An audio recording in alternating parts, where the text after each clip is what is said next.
YCN, your local view on WVBK-CA, serving Manchester, Londonderry, Vermont, and South Charlestown, New Hampshire, and WVBQ-LP, serving Charlestown, New Hampshire, and Rockingham, Vermont.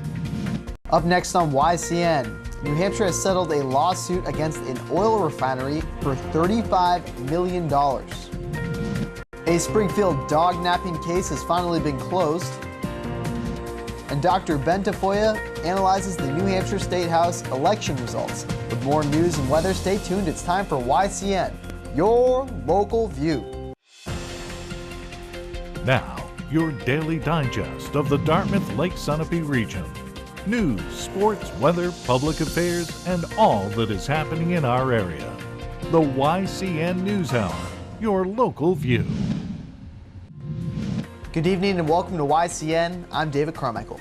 Attorney General Michael Delaney announced on Thursday that 2 out of 7 oil refineries that New Hampshire brought a lawsuit against in 2003 for groundwater contamination has settled with the state. Shell Oil Company and Sunoco Incorporated will pay $35 million to settle pending claims against the refineries for producing gasoline containing MTBE. The lawsuit claims that the refineries added MTBE to gasoline sold in New Hampshire, knowing that it would contaminate the groundwater supplies. The remaining defendants, ExxonMobil, Irving Oil, Citgo Petroleum, ConocoPhillips, and Vital SA, are scheduled to go on trial January 7th of next year. A dog napping incident from the Springfield Humane Society resulted in a New York resident pleading guilty to petty larceny on Thursday. Cynthia Poitras of Hoosick was sentenced to 1 day in jail and given the credit for the time that she served after she was picked up Wednesday on an arrest warrant that she had been issued because she failed to show up in court earlier this month. Representatives of the Humane Society contacted the Springfield Police on September 14th, reporting that a woman who had expressed an interest in adopting a Hound Lab mix named Gibbs had been allowed to take the pet on a get-to-know-you walk, but had been seen by another dog walker stuffing Gibbs in her car. Springfield, Vermont police are asking residents to not leave items in their car. Several car break-ins on Reservoir Road and Town Farm Road have police cautioning residents about the upcoming holidays.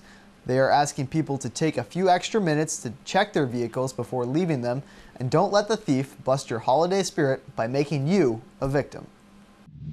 Yesterday, Veterans Day was celebrated throughout the country to honor those who protect and serve for our freedoms.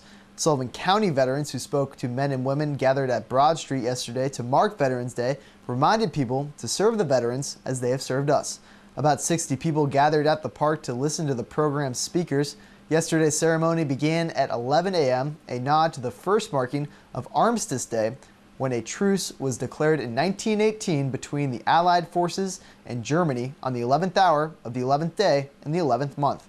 The speakers noted that honoring the nation's veterans can be done year-round and not just on Veterans Day. They also stated it is important for people to realize how much has changed in the military since the first Armistice Day. Armistice Day officially became Veterans Day in 1954. After the break, Rob Tappan tells us about some local real estate. The YCN News Hour continues in a moment.